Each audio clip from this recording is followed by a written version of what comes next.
C'est sur un ovni audiovisuel que nous allons porter notre attention pour cette dernière conférence de la journée. Je dis bien audiovisuel. Son nom, Calls, et son originalité réside dans le fait que cette série mise avant tout sur le son, ou je dirais même plus les sons, et pour embarquer le public dans une expérience d'un genre nouveau. Alors pour nous parler de la genèse de ce projet, je cède la parole à Timothée Hochet, qui est réalisateur de Calls. Timothée qui est Bonjour. Tout au fond. Et Mathieu Marot, responsable du développement de Studio Bagel, donc la société qui a produit Bonjour. cette série. Je vous laisse la parole, messieurs. Merci beaucoup. Tout d'abord, bonjour à tous et un grand merci au Swiss Web Festival de nous accueillir cette année pour vous parler de Calls. Donc, on est ravis avec Timothée, donc le créateur de la série, de vous présenter cette série un peu particulière qui est actuellement en production par le studio Bagel et qui sera donc diffusée sur Canal normalement mi-décembre. Donc ce que je vous propose, avant de rentrer vraiment dans les détails de la création de cette série, c'est de revenir un peu sur le studio Bagel, sur ce que c'est, pour que vous compreniez un peu ce qu'est cette structure de production. Et ensuite, bien évidemment, on traitera de la genèse de Calls, comment est né ce format atypique, cette série atypique, et bien évidemment rentrer dans les détails de la production, pour ensuite finir sur une ouverture sur la fiction audio et le genre, car il s'avère que Calls est non seulement une fiction audio, mais est aussi une fiction fantastique, horrifique. Et c'est un peu pour nous, au Studio Bagel, une première incursion dans ce genre. Donc, le Studio Bagel, je pense que certains d'entre vous connaissent déjà, mais je vais faire un récap très rapide. Donc, le Studio Bagel, c'est donc une structure de production qui a été créée en 2012 et qui a donc reposé sur 12 talents. 12 talents qui, déjà, chacun de leur côté, faisaient des vidéos sur YouTube, avaient leur propre chaîne, et qui se sont donc réunis suite à une appel d'offres de YouTube pour créer un appel d'offres pour des créations de chaînes avec un budget à la clé. Il y avait donc à l'époque, je crois, si je ne me trompe pas, 3 chaînes qui ont été retenues par YouTube, dont Studio Bagel. Donc tous ces talents qui avaient leurs vidéos de leur côté et leur communauté de leur côté ont donc décidé de se réunir, car l'union fait la force. Donc pendant 2 ans, on a créé un très grand nombre de vidéos sur YouTube. Et en 2014, Canal+, qui nous avait déjà repérés depuis un petit moment, a décidé de nous intégrer dans leur groupe. Et par la suite, nous sommes donc venus à, au-delà de créer du contenu uniquement pour le digital, créer de plus en plus de formats pour l'antenne de Canal+. Donc pour vous donner quelques chiffres, le Studio Bagel, aujourd'hui, c'est 25 millions d'abonnés. Quand je dis 25 millions d'abonnés, ce n'est pas uniquement la chaîne Studio Bagel, c'est toutes les chaînes du réseau, donc du multi-channel network. J'aurai l'occasion de revenir sur ce mot un peu barbare. Et aujourd'hui, c'est à peu près 120 millions de vues par mois sur le réseau. Donc ce qu'il faut savoir au Studio Bagel, c'est qu'on a 3 cœurs de métier. On a la production, donc comme je vous le disais, aujourd'hui, de plus en plus, on produit des contenus pour l'antenne de Canal+. Donc pour vous donner quelques exemples, on a produit notamment le Tour du Bagel, qui est un sketch show de 20 minutes qui a été diffusé l'année dernière sur Canal+. On a produit What the Fuck France, avec un talent qui n'est pas un talent issu du Studio Bagel, mais de plus en plus on s'ouvre à de nouveaux talents pour travailler sur des nouveaux formats. On a travaillé aussi sur Balek avec Jérôme Niel, Fille d'aujourd'hui avec Laurence Arnay, ou encore les mashups de Jordi et Martin qui étaient diffusés au Grand Journal. On est aussi une agence de brand content. Donc ça, c'est notre deuxième cœur de métier au Studio Bagel. C'est-à-dire qu'on crée du contenu créatif pour les marques. Et donc, on se repose bien évidemment sur la communauté et la créativité des talents de notre réseau. Ce qui nous a amené à travailler avec de nombreuses marques. Je vais vous citer quelques exemples. Mais par exemple, on a travaillé avec Kinder, Nissan, Ubisoft, Activision. Donc voilà à peu près les dernières marques avec lesquelles on a pu travailler, en tout cas sur ce cœur de métier qui est l'agence de brand content. Ensuite, le multi-channel network. Pour certains d'entre vous qui ne connaissent pas ce terme, le MCN, en fait, c'est un conglomérat de chaînes YouTube. C'est-à-dire que maintenant, le Studio Bagel, ce n'est pas qu'une chaîne YouTube avec les 12 talents, c'est un réseau de chaînes affiliées. Et donc pour ce réseau de chaînes et donc pour tous les talents affiliés, on leur offre un support juridique, des moyens de production pour qu'ils puissent créer leur contenu, et bien évidemment une régie publicitaire pour qu'ils puissent financer leur contenu. Le dénominateur commun de ces 3 cœurs de métier, au final, on peut dire que c'est les talents. C'est-à-dire que pour nous, tout part du talent et de sa créativité. Donc il y a un gros travail de notre part pour détecter les talents qui vont faire les contenus créatifs et originaux de demain. Et au Bagel, il y a une chose qui est très importante pour nous, c'est de toujours être un peu précurseur, en tout cas, sur des formats qu'on va lancer. C'est-à-dire ne pas hésiter à risquer de partir sur des terrains qui ne sont pas forcément connus. Donc pour vous citer 2 exemples sur lesquels on a pu travailler récemment, il y a notamment les recettes pompettes avec Monsieur Poulpe. D'ailleurs, Lorenzo Benedetti, le CEO de Bagel, était là l'année dernière pour vous en parler. Et il y a aussi What the Fuck France avec Paul Taylor. Donc ce que je vous propose, donc par exemple pour Recettes Pompettes, je ne vais pas vous revenir en détail sur le format, l'année dernière Lorenzo l'avait très bien présenté, donc je vous propose de regarder un petit florilège dans ce teaser voilà, rewind de la saison dernière. Bonjour voilà. Et bienvenue dans une émission chelou. Bah oui, c'est les recettes pompettes. Bah on fait à manger et on boit de l'alcool. Mais rassurez-moi, ça va pas être diffusé. Non. Je suis pas venu pour rien, moi. Ta marraine va me défoncer la gueule. Ok. On va cramer. On s'habitue pas, hein. Donc vous buvez. Oh, pas du tout. Alors là... Pourquoi cette émission tourne autour de ça? Allez, bisous. Oh oui. Ah la vache. Vraie expérience humaine. C'est très éprouvant. Hein. Et aux recettes pompettes. J'avais soif. Oui, je comprends. Bim. C'est que de l'amour. Ne faites pas ça chez vous. Eh ben, je suis bien d'accord. Non, là, ça commence à piquer. Ok.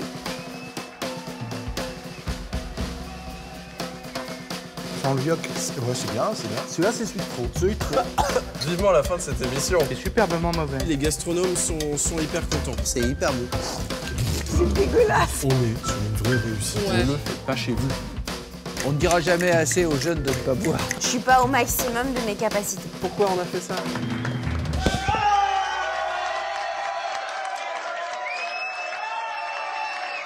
Et voilà, c'était donc les recettes pompettes. Donc vous aurez très bien compris l'intérêt de l'émission, qui est donc de boire. Ce pourquoi d'ailleurs cette émission, on l'a uniquement diffusée sur le web, car en France le CSA interdit la consommation d'alcool à l'antenne. Donc on a dû rentrer dans une démarche un peu particulière, qui était au final d'adapter un format québécois, parce que pour ceux qui ne le savent pas, à la base, les recettes pompettes, c'est un format télé du Québec.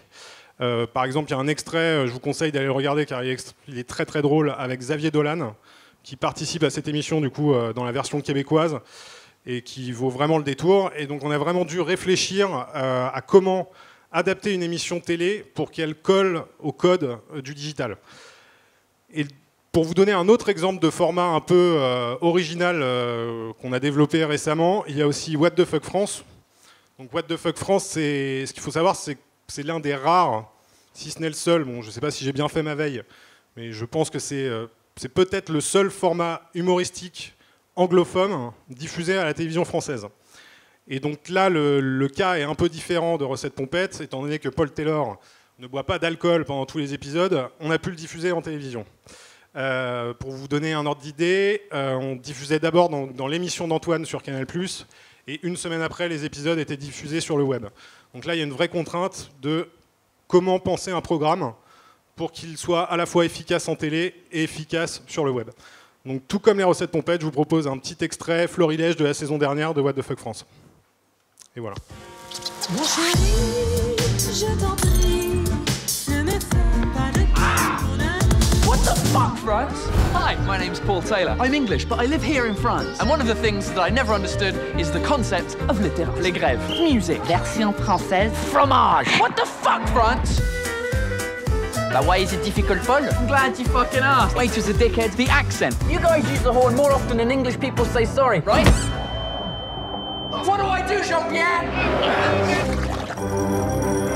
I should probably get this. Hello, Teresa. I'm gonna fuck you in the bum, Teresa! Hey, faisons plutôt comme ça. In white! Come see, come ça.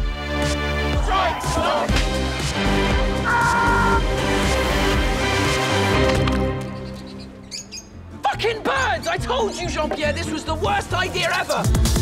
What the fuck, France? Et voilà, ce cher Paul Taylor. Donc, après Recettes Pompettes, What the Fuck France, on a continué notre recherche de formats innovants pour Canal+, et c'est comme ça que nous en sommes arrivés à Calls, qui est donc le nouveau projet là, sur lequel nous sommes actuellement en cours de production et qui sera donc diffusé mi-décembre sur Canal+, qui est donc une série un peu originale, créée par Timothée Hochet. Et Tim, je pense que tu es mieux placé que moi pour en parler, donc je vais te demander de raconter brièvement ce qu'est la série, parce qu'on reviendra en détail après dessus. Oui, déjà, c'est beaucoup moins drôle que tout ça. C'est-à-dire qu'on n'est pas dans de l'humour, on est dans quelque chose de très sombre, de très horrifique, fantastique, limite. Et donc, l'idée de base, c'était... Enfin, le pitch, c'est 10 enregistrements sonores qui ont été retrouvés après un cataclysme, après ou avant. Et tous ces enregistrements sonores donc, composent 10 épisodes d'à peu près 10 minutes. Donc c'est du found footage, c'est ça qui est important à savoir, c'est que on n'est pas dans une fiction où il y a de la narration, où il y a une voix qui présente une histoire. On est toujours dans quelque chose d'enregistré, et donc voilà, des appels téléphoniques, des transmissions de radio, de talkie-walkie, plein de choses comme ça. Et voilà, l'idée de base, le pitch de base, c'est ça. C'est y a un cataclysme, une sorte d'apocalypse, et on a retrouvé 10 enregistrements. Et voilà, c'est ça, la série, en tout cas la saison 1. Très bien résumé. Donc avant de vous en dire plus, je vous propose de découvrir, pour ceux qui ne l'ont pas vu, le teaser de la série qu'on a sorti avant les vacances, voire même un peu pendant, donc je pense qu'il est passé peut-être un peu inaperçu, mais pour ceux qui ne le connaissent pas, je vous propose de le découvrir tout de suite. Bonsoir. Merci d'être venu. Tout ce que vous entendrez ce soir ne doit pas sortir de cette pièce. Ces 10 enregistrements témoignent de ce qu'il s'est passé. Ces cassettes peuvent être choquantes et dérangeantes. Tous titres seront à votre disposition pour la compréhension de tous. Gardez en tête que tous ces enregistrements sont authentiques. Aucune de ces cassettes n'a été manipulée ou truquée.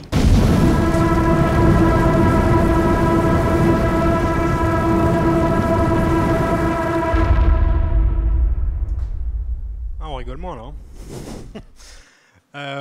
En tout cas, j'espère que déjà ça excite, attise un peu votre curiosité. Donc ce que je vous propose, c'est désormais de rentrer un peu plus en détail dans les coulisses de la création de la série. Et donc de toute manière, à la base d'une idée et d'une série, il y a toujours un cerveau. Et là, le cerveau en question, c'est toi, Tim.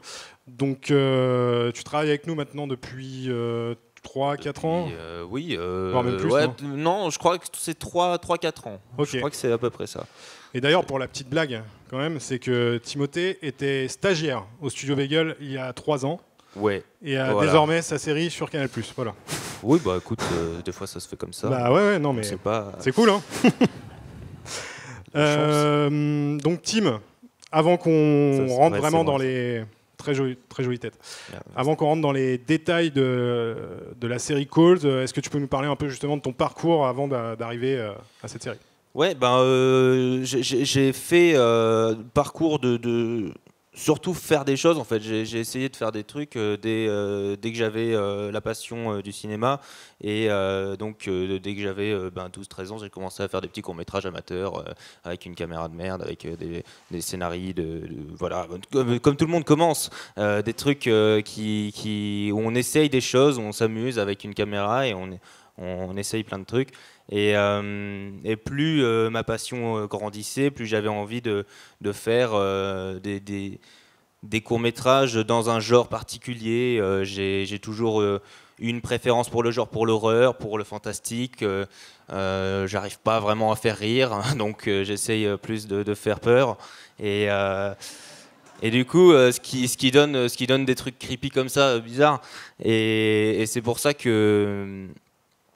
C'est donc là que j'ai eu mon stage au Bagel, après moult expériences. J'ai pas fait d'école, j'ai essayé une faculté à Lyon d'art du spectacle image qui m'a pas plu, très théorique et pas assez de pratique. J'avais envie de tourner tout le temps.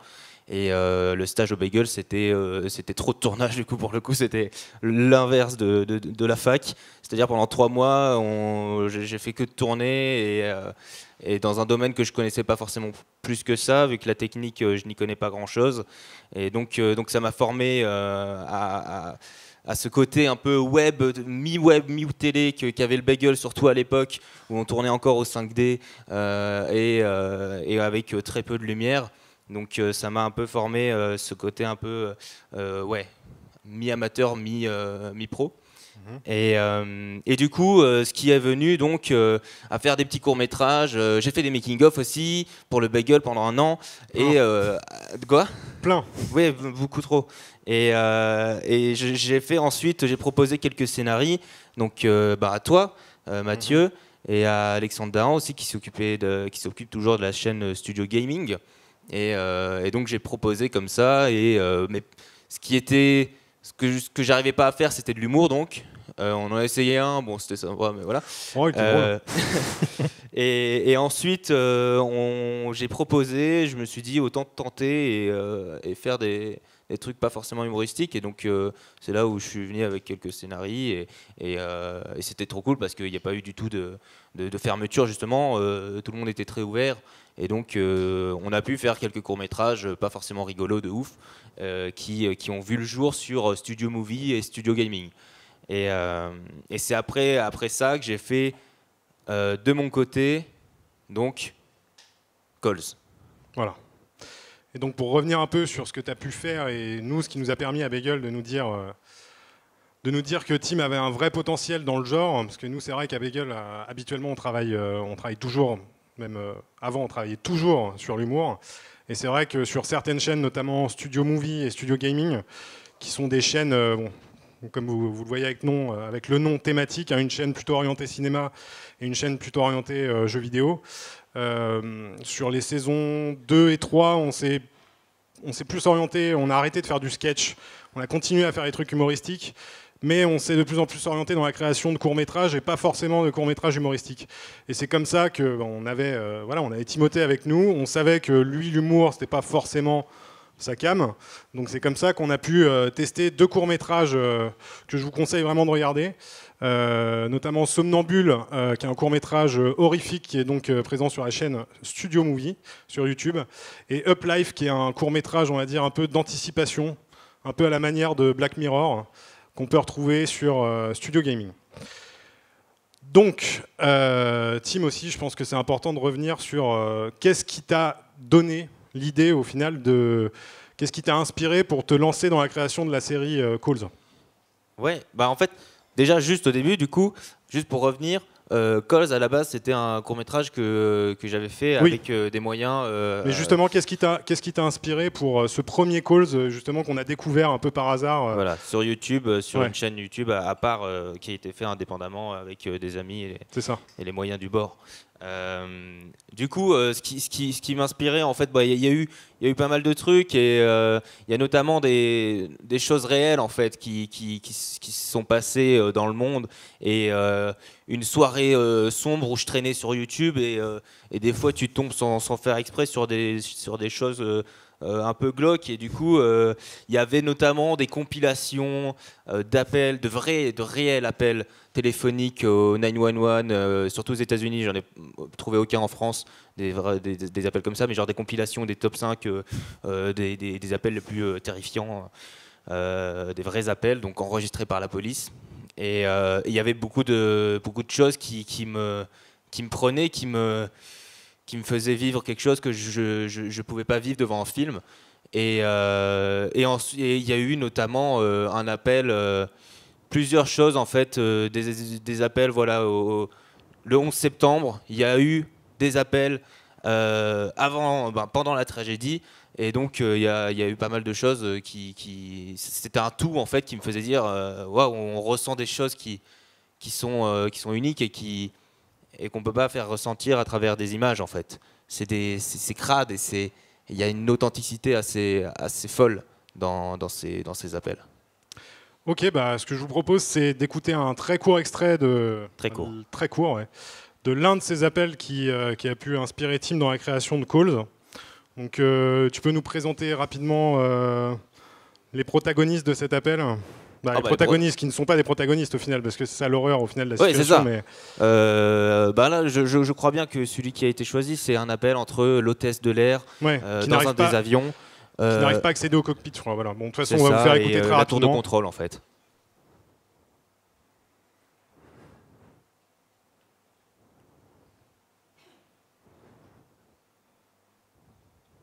Looking in the back, the cockpit's not answering. Somebody's stabbed in business class. And I think there's mates that we can't breathe. I don't know. I think we're getting hijacked. Which flight are you on? Flight 12. And what seat are you in? Ma'am, are you there? Yes. What seat are you in? Ma'am, what seat are you in? We just left Boston. We're up in the air. We're supposed to go to LA, and the cockpit's not answering their phone. Okay, but what seat are you sitting in? What's the number of your seat? Pourquoi? Voilà. Quel numéro de siège? Ouais. C'est très important, madame. Non, mais bon, ce qui t'a intéressé au final, c'est le côté brut. Oui. Le côté brut et au final, où l'imagination, c'est-à-dire que la scène, on ne la voit pas, et d'ailleurs tant mieux. Mais quand on entend ce genre de situation, on a tout de suite l'imagination qui travaille à 200 à l'heure. Ouais, et puis il y a des silences, là, on ne sait pas pourquoi. Des silences très gênants. Et voilà. Enfin, ouais, c'est... Ouais. Donc c'est... Voilà. Et donc c'est comme ça qu'on en est, que toi tu es arrivé tout seul de ton côté, parce que nous on n'était pas forcément au courant, et tu fais d'ailleurs ce que tu veux de ton côté. C'est comme ça qu'on est arrivé à découvrir donc sur la chaîne de Timothée, il y a une vidéo qui est sortie il y a tout juste 1 an, qui était donc Calls. Cette vidéo s'appelait déjà Calls.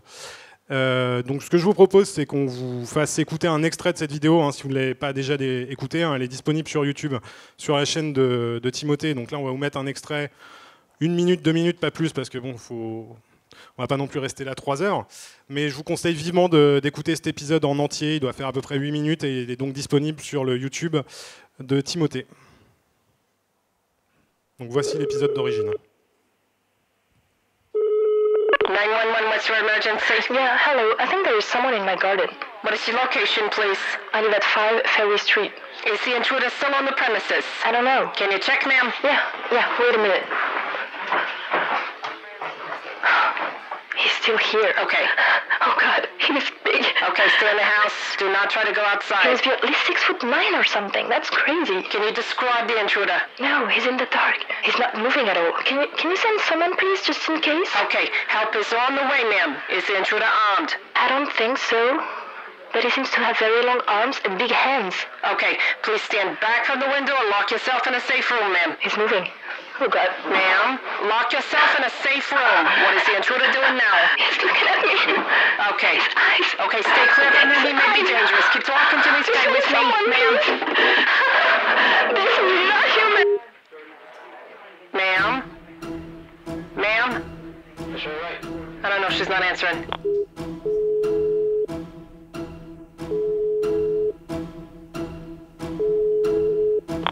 Allô? Ouais, c'est Laura. C'est Laura. Je te réveille. C'est pas drôle, c'est qui? Mais de quoi tu parles là? Je vais arriver un peu tard, je suis vraiment désolée si je te réveille. Lucie? Non, c'est Laura. Je suis désolée, Tom, les parents du gosse sont pas encore rentrés. D'accord, Laura. Et si c'est toi, tu vas me dire quel est ton deuxième prénom, ton film préféré et ton groupe préféré, s'il te plaît. Karine, Manuela, The Misfit. Mais qu'est-ce qui te prend là? C'est quoi ce bordel? Putain, mais t'es bourré ou quoi là, sérieux? Non. Si t'es encore là-bas, qui dort avec moi? Quoi? Il y a quelqu'un dans mon lit. J'attendais les nouvelles de Lucie, je l'ai pas lève, je me suis endormi. J'ai entendu quelqu'un rentrer et se coucher. Je pensais que c'était toi. Quoi? Mais sors de l'appart. J'appelle les flics. Mais non, mais sors d'abord de l'appart.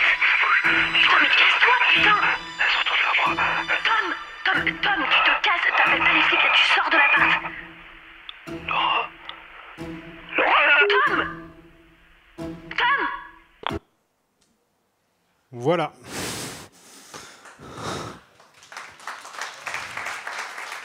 Merci beaucoup. Donc voilà, bonne ambiance. En tout cas, voilà, nous quand on a découvert cette vidéo, ça nous a fait un choc. On s'est dit là le mec tient vraiment un truc. Et d'ailleurs, Tim, vu que cet épisode, tu l'as fait complètement de ton côté, est-ce que tu peux revenir rapidement sur la création de cet épisode, comment tu t'es débrouillé tout seul en fait pour faire ce truc absolument saisissant de réalisme? J'étais pas tout seul. Oui. Je l'ai écrit seul, mais je l'ai réalisé avec Norman Tonnelier qui m'a aidé beaucoup avec le son, qui est ingénieur du son et qui a fait la musique aussi. Mais sinon, pour revenir, c'est marrant parce qu'à la base, je l'avais à la base, je l'avais écrit comme une série. J'avais écrit des épisodes de 2 minutes de contes d'horreur, vraiment juste des scènes, comme vous voyez là, des trucs qui peuvent faire un peu frissonner dans l'idée, mais sans réelle histoire. Et pour info, le court-métrage ne commence pas comme ça, hein. Il y a une histoire avant, et du coup c'est ça que je voulais faire en fait. Là vous le voyez un peu comme je l'avais imaginé à la base, comme série.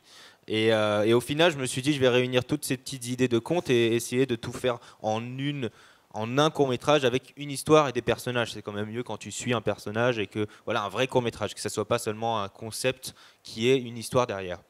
Et du coup, l'écriture s'est faite. Et ensuite, pour le tournage, c'était un peu spécial. Déjà, on a fait ça avec Norman pendant 6-7 mois à côté de ce qu'on faisait, parce que c'était vraiment un projet. Quand je lui en ai parlé, on était tous les deux d'accord en mode c'est casse-gueule, on va faire 5000 vues, mais c'est pas grave, on le fait quand même, ça nous amuse. Et du coup, on faisait ça vraiment quand on avait un peu de temps libre. Donc on a mis du temps à réunir le casting, à les trouver, parce qu'il y a des voix anglaises, il y a des voix françaises, je voulais pas forcément des voix qu'on connaisse ou quoi que ce soit. Du coup, en fait, quand je dis réunir, c'est pas vraiment le bon mot, parce que justement, on les a jamais vraiment rencontrés, ces acteurs. On a tout fait. Je demandais à Norman comment on va enregistrer tout ça. Est-ce qu'on les met justement tous ensemble dans un studio, même si on n'a pas de studio.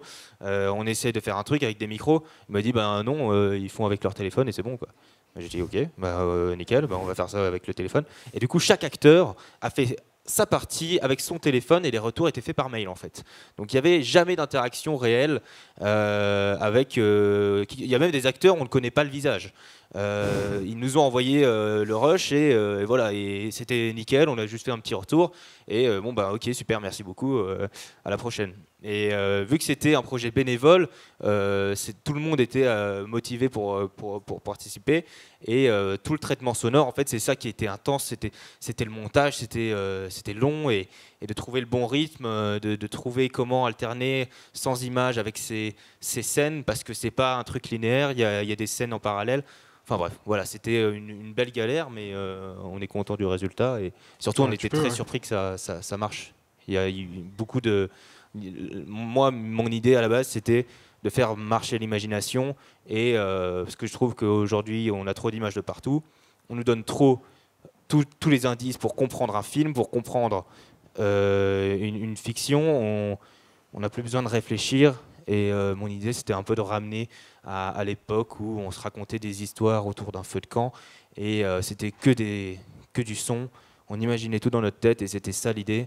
Et du coup, j'étais vachement content de voir que ça avait marché, vu qu'il y a eu plus de 5000 commentaires sur la vidéo de personnes qui théorisaient sur ce qu'ils avaient imaginé. On a eu des fanarts, on a eu plein de dessins, plein de théories, plein de mails.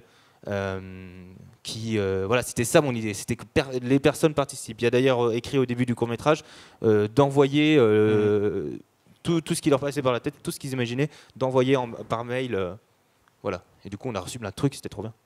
Non, mais c'est clair que la vidéo a vraiment connu un gros succès, parce que tu disais, tu t'attendais à 5000 vues, du coup, je crois que c'est à quasiment 500 000, le court-métrage, voilà. Donc, en tout cas, nous, en tant que producteurs chez Canal+, on a repéré ce format. Déjà, donc c'était un format créé par l'un des talents avec qui on avait l'habitude de travailler, donc c'était plus facile de se rencontrer pour en discuter. Et après vient la question de comment on transforme une vidéo YouTube en une série sur Canal+. Donc, c'est-à-dire, comme je vous le disais, tout d'abord, c'est la détection d'une vidéo, et après repérer son potentiel sériel. C'est-à-dire comment, d'une vidéo, on peut réfléchir à quelle histoire on va raconter sur d'autres épisodes, et que ça soit cohérent, même si, au final, dans le cadre de Calls, on est plus dans une série collection à la Black Mirror, C'est-à-dire que c'est des épisodes qui au final peuvent se regarder indépendamment, mais qui ont quand même un lien en filigrane. Toujours, une globalité. Si on regarde la globalité, on comprend quelque chose de plus grand. Donc concrètement, nous, la problématique, c'est comment décliner un one-shot, comme ce que Tim avait fait sur sa chaîne, en un format de 10 x 10 minutes, compatible en télévision.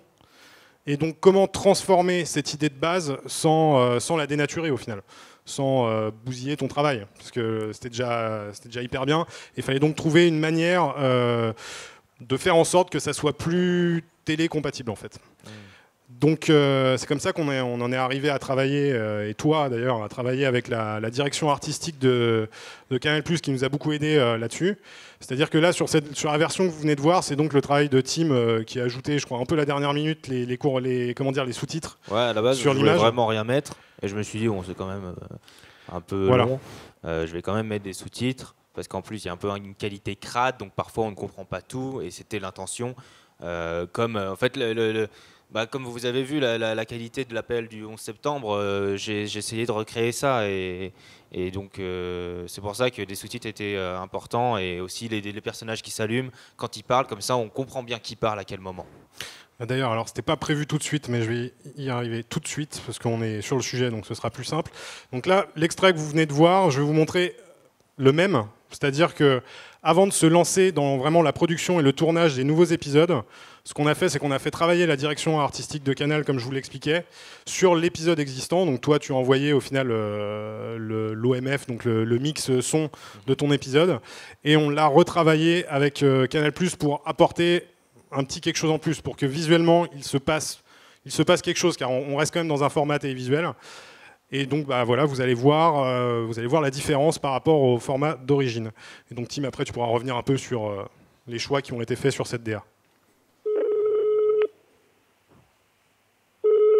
911, what's your emergency? Yeah, hello. I think there is someone in my garden.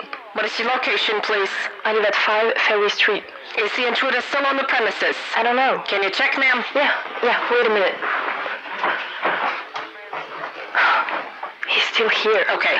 Oh God, he is big. Okay, stay in the house. Do not try to go outside. He must be at least 6'9" or something. That's crazy. Can you describe the intruder? No, he's in the dark. He's not moving at all. Can you send someone, please, just in case? Okay, help is on the way, ma'am. Is the intruder armed? I don't think so.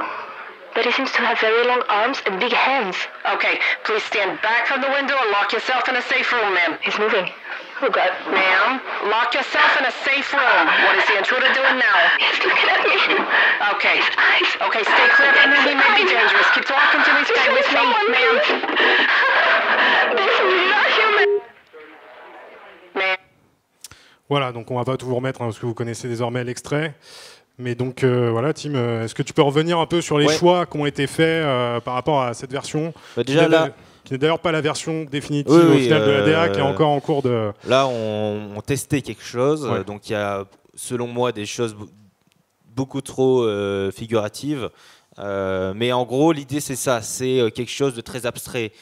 C'est ne jamais dévoiler, ne jamais perturber l'œil. Mais juste donner cet habillage un peu, donner une couleur par épisode aussi. Là, c'est le vert, par exemple. Enfin, c'était une des idées.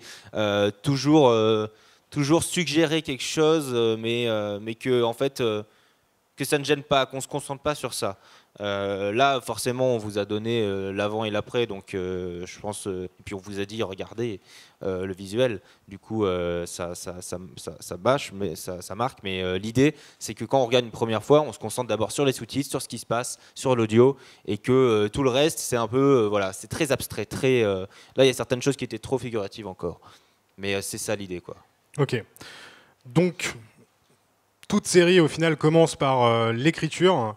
Et donc, une fois que nous avons validé là, ce que vous veniez de voir, ce qui n'est d'ailleurs pas tout à fait validé encore, on est encore en train de travailler à la direction artistique, il a fallu se lancer dans l'écriture. Et tu me corriges-moi si je me trompe, Tim, mais donc tu as commencé l'écriture des épisodes en décembre l'année dernière, et tu les as donc finis en avril, je crois. Mars-avril. Mars-avril. Est-ce que tu peux revenir un peu...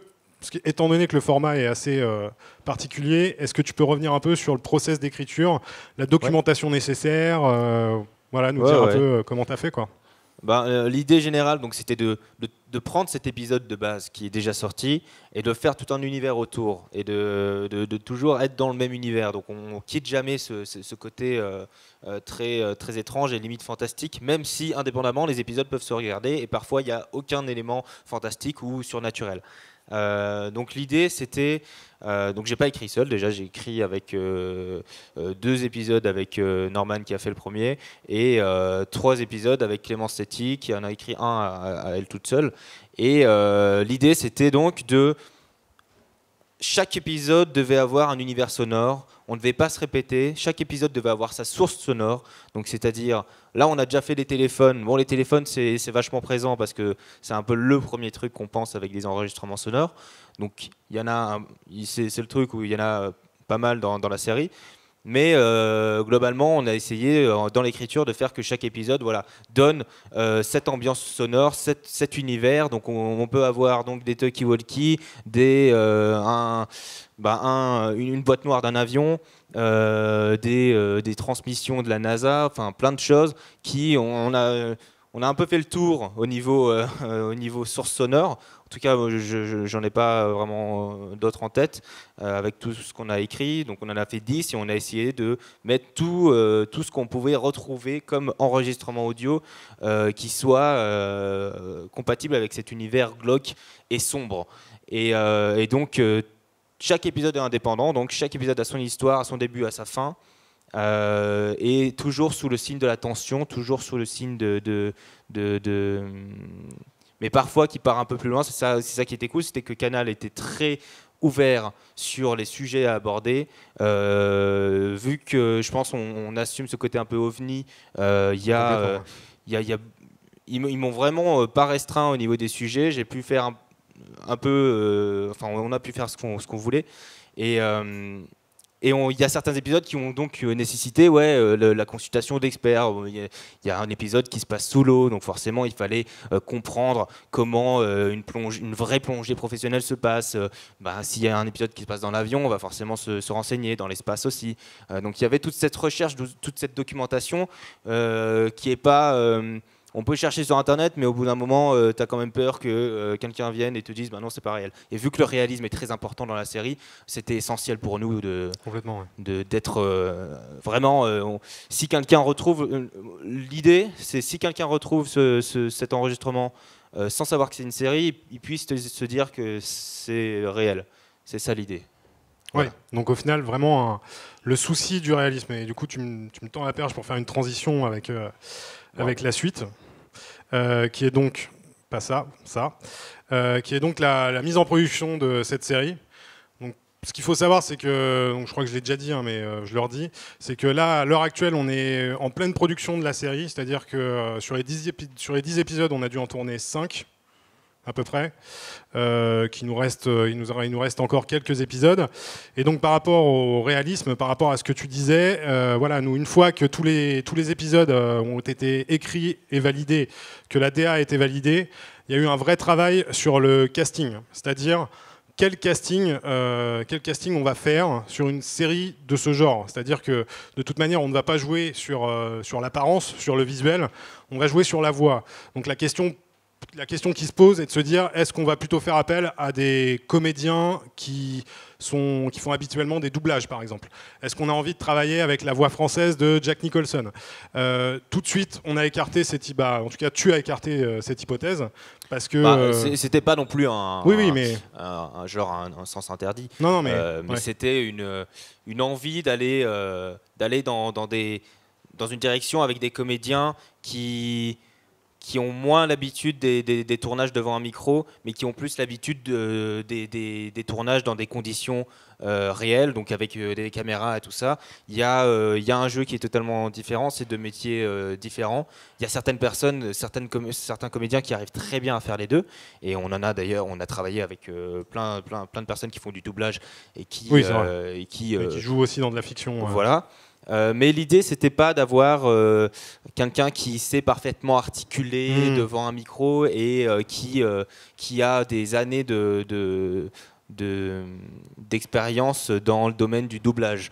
C'était vraiment de chercher l'émotion, le réalisme, l'authenticité. Et du coup, c'est là où le casting s'est tourné. C'est dans un souci de qui nous fait croire des choses réellement et sans prendre une apparence de conteur, en fait. C'est ça l'idée. Parce que souvent, on peut penser fiction audio et du coup, on peut penser narrateur ou voix parfaitement claire et parfaitement articulée. Du coup, on ne voulait pas vraiment aller dans cette idée-là. Ouais, donc au final, par rapport à ce que tu viens de dire, on était vraiment dans une recherche, on s'en rend peut-être pas compte, mais c'est vraiment un exercice difficile pour les comédiens, Coles. C'est-à-dire, voilà, tout doit se jouer sur la voix et sur le réalisme dans la voix. Et donc, on s'est dit, au moment du casting, on s'est dit, bon, pourquoi pas tenter notre chance. C'est-à-dire, le format est original, atypique. On n'a jamais eu l'occasion de travailler avec des très grands comédiens français.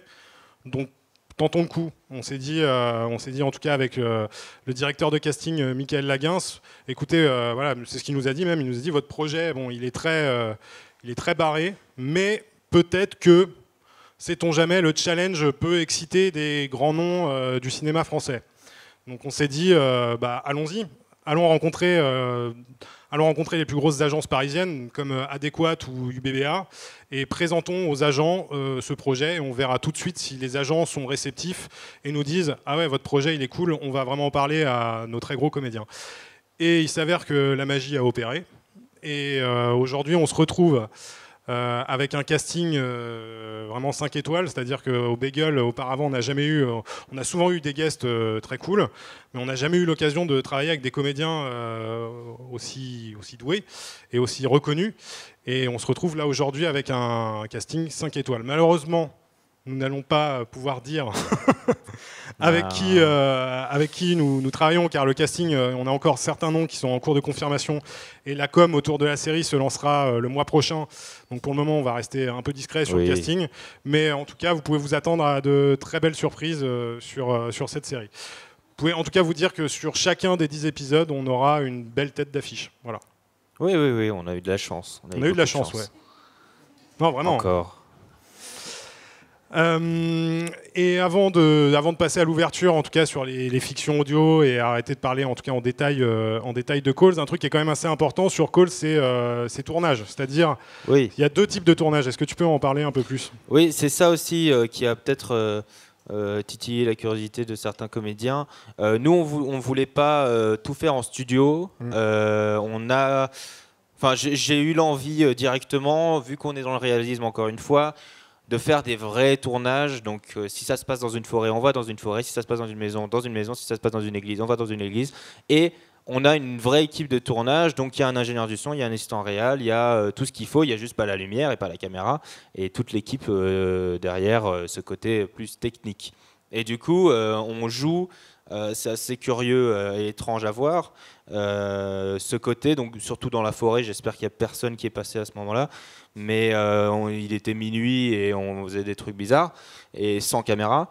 Et du coup, c'est ça qui... Et on le sent directement, c'est-à-dire quand on a... Déjà, il y a beaucoup moins de travail en post-production. Il y a tout qui est fait presque. Il y a quand même pas mal de boulot, mais c'est-à-dire qu'on a tourné un épisode dans une maison avec une personne qui se fait courser de droite à gauche. On aura l'occasion d'y revenir juste après. Voilà. On l'a fait en vrai, c'est-à-dire qu'il y avait vraiment la comédienne qui se faisait courser par quelqu'un qui était très méchant dans le regard, et tout de suite on sent quelque chose de réel, on sent une authenticité qu'on aurait beaucoup de mal à recréer en studio. Malheureusement, il y a certains épisodes qu'on ne peut pas faire en studio, en réel. Donc il y a 6 épisodes qu'on fait en studio et 4 en réel. Et donc ça, c'était un des trucs que je trouvais essentiel à faire pour la série et qui, je pense, se ressentira lors de l'écoute. Ouais. Non, parce que c'est vrai qu'on aurait bien aimé tourner dans un vaisseau spatial ou dans un avion, mais c'est un peu compliqué. Donc au final, ça s'est fait en studio, et au final, les tournages en décor réel sont les tournages au final qui ont été, en tout cas, les textes que tu as écrits, qui sont au final, les plus simples dans le décor et qu'on peut utiliser, quoi. Ouais. Et donc par rapport à ce que tu disais sur ce tournage, sur cette cette femme qui se fait courser dans une maison, donc, qui est donc l'un des épisodes. Certes, on n'a pas pu vous dévoiler le casting, mais on vous dévoile donc en exclusivité un extrait de l'un des 10 épisodes de Calls. La post-prod étant en cours, vous n'aurez que le son, mais c'est déjà, voilà, au final, c'est déjà bien. Et ce qui est important, c'est que les sous-titres font partie de Calls. Donc la qualité est crade et c'est voulu. Les sous-titres font partie de l'expérience, donc là il n'y a pas de sous-titres. Mais voilà, il faut garder ça en tête. Donc si toutefois vous trouvez que cet épisode est incompréhensible à certains moments, dites-vous qu'avec le visuel, ça passera mieux. Voilà. Là on montre juste un extrait, c'est ça? C'est un extrait, ouais. D'accord.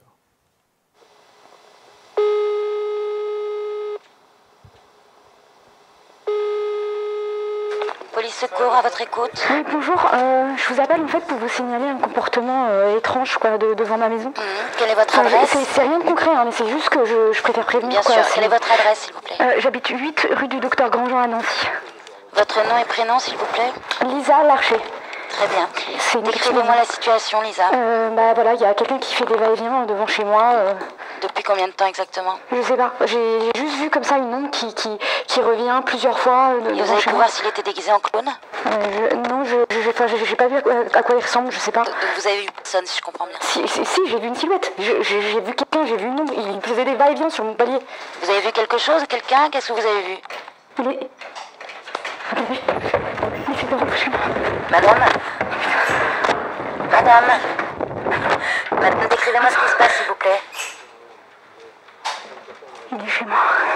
Madame, une voiture arrive dans 7 minutes. Je vais rester en ligne avec vous jusqu'à l'arrivée de secours. Est-ce que vous avez le moyen de vous enfermer dans une pièce? Je me suis mise dans la salle de bain. Je me suis mise dans la salle de bain, j'ai fermé la Très bien, madame. Restez dans la salle de bain. Restez enfermée. Les secours sont sur la route. On vient vous chercher. Ne vous inquiétez pas. L'individu est rentré chez elle. Vous habitez seule? J'habite avec ma fille. Elle est où, votre fille? Vous croyez que c'est le clown? Il y a peu de chance pour que ce soit lui, madame. C'est sûrement un cambriolage. Vous craignez rien. Où est votre fille, madame? Elle est au collège, mais elle termine à 16h moins quart. Il est quelle heure là? Est-ce qu'elle a un portable? Non, elle a pas de portable, non. Ne bougez pas, madame. On s'occupe de votre fille. Elle est dans quel collège? Il est là. Elle est au collège de la CRAF. Elle s'appelle Rose Larcher. Très bien, on s'en occupe. On va appeler le secrétariat pour savoir si elle a quitté le collège. Madame? Elle est là. Madame?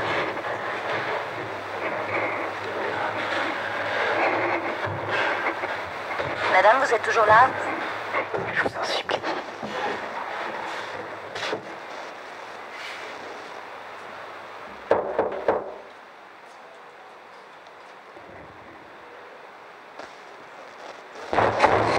Bon, Lisa, voilà ce que vous allez faire. Vous allez mettre votre téléphone dans votre poche et lui dire que vous avez appelé la police. Vous lui dites pas que vous êtes en ligne avec nous. D'accord? Vous avez compris?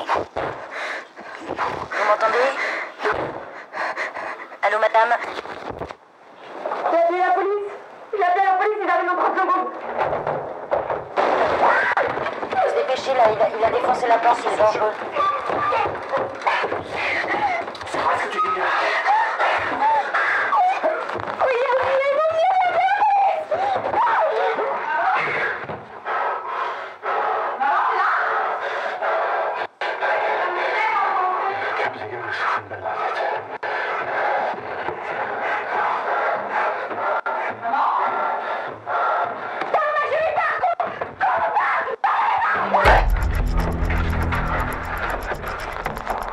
Lisa, répondez-moi.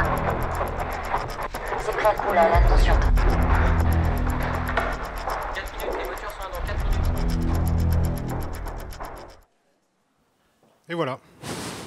Et c'est ça aussi qu'on voulait, c'est-à-dire qu'on dans le casting, il n'y a pas de voix qui se reconnaît forcément. Alors, après, peut-être que quelqu'un a reconnu, mais on voulait pas que quand on écoute, on se dise « Ah, c'est telle personne ». Complètement. On voulait que c'est avant tout le jeu et le talent qui devait compter, quoi. Complètement. Et donc, pour finir rapidement cette prise de parole, parce que je crois qu'on a déjà un peu dépassé, au final, la Calls, comment dire, c'est une piste de réponse à la question du renouveau dans la fiction, c'est-à-dire comment trouver de nouvelles manières de raconter des histoires dans un marché qui est de plus en plus saturé de fiction. Et au final, on n'est pas non plus des précurseurs qui avons inventé quelque chose, c'est-à-dire qu'il y a une mouvance qui commence à se développer de plus en plus sur la fiction audio au final. C'est-à-dire qu'il y a des plateformes qui se sont lancées pour certaines récemment. Je pense à Audible qui a été lancé par Amazon. Arte Radio qui se lance aussi dans la fiction, donc là vraiment audio. Boxon, la plateforme de Pascal Clark qui s'est lancée récemment. Spotify, Deezer, tout le monde s'y met. D'ailleurs, pour vous donner un exemple, Audible a racheté les droits d'Alien pour développer la trilogie en fiction sonore.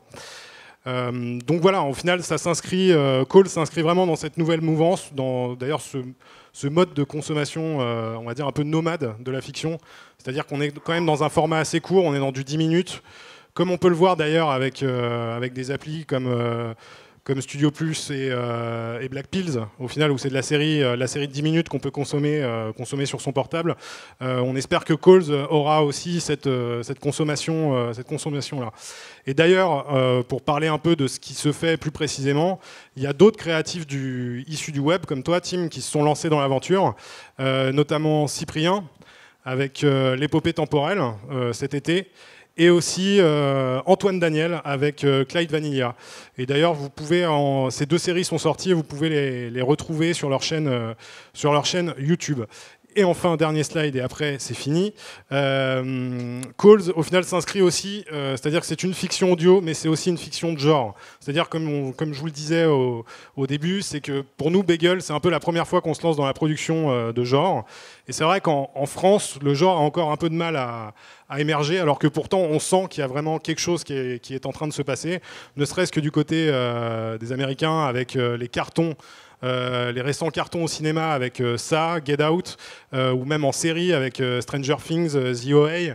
En France, bien évidemment, il y a quand même des productions très cool qui se font dans le genre, notamment Les Revenants de Canal+, qui a vu un Emmy Awards d'ailleurs, Mission sur OCS, ou encore Deadland, l'excellente série de François Descraques qui était sur France 4. Donc on espère avec Calls ne pas être, ne pas être les seuls, qu'il y ait d'autres gens, d'autres créatifs comme toi, Tim, qui se lancent aussi dans l'aventure, parce qu'on se dit qu'il y a vraiment une place pour raconter des histoires, aussi horribles soient-elles. Voilà. Donc on espère vous avoir appris des choses sur Calls. Et on espère que vous serez nombreux en fin d'année sur Canal+ pour regarder les 10 épisodes de cette série. Merci beaucoup. On a une date précise pour le premier épisode ? On n'a pas encore de date précise, mais on l'aura très rapidement. Mais tout ce que je peux vous dire, c'est mi-décembre. Voilà.